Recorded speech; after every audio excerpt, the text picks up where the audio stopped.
Hello Booktube, j'espère que vous allez bien en ce dimanche. On se retrouve pour une nouvelle vidéo, un nouveau livre, Heart Campus de Lisa Blossom, des éditions Slalom Romance. J'espère que j'ai pas écorché le nom.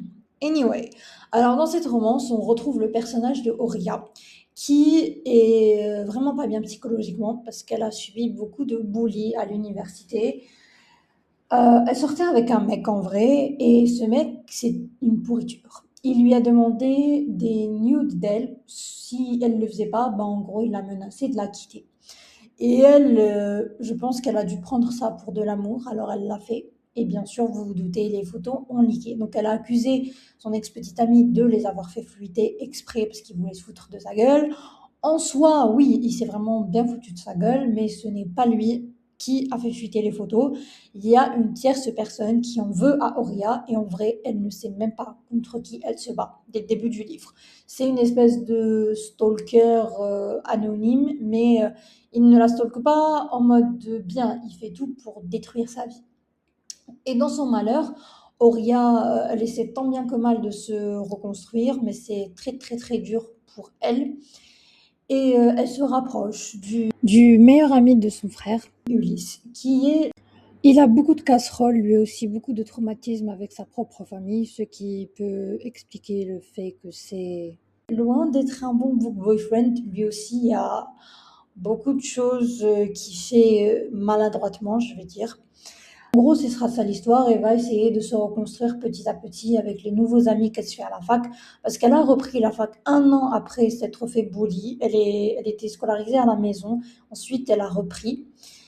Et la reprise, c'était pas aussi catastrophique qu'elle ne le pensait, mais après, vous vous doutez bien, plein de choses vont lui tomber sur la tête, notamment les quiproquos avec Ulysse. Je vais pas vous en dire plus parce que c'est à peu près tout ce qu'il y a dans ce livre. On va passer direct à mon avis. Personnellement, le livre, il avait beaucoup de potentiel, mais j'ai trouvé que Horia était trop dans l'autodestruction. Et moi, personnellement, quand il y a un personnage féminin qui est toujours dans le «Oh mon Dieu, c'est ma faute. Oh mon Dieu, je suis une idiote. Oh mon Dieu», c'est lourd. Franchement, c'était très lourd à écouter parce que je l'ai écouté en audio. Je vais pas vous mentir, j'ai trouvé que Horia en faisait trop pour ce que c'est. Enfin, je suis désolée, mais on vit dans un monde où Kim Kardashian est milliardaire parce que elle a eu le même problème que Horia. Alors non, je ne dis pas que c'est pas horrible pour la personne à qui ça arrive. Je ne dis pas que c'est ok de faire fuiter des trucs pareils sur les gens. Non, bien sûr que non, jamais de la vie.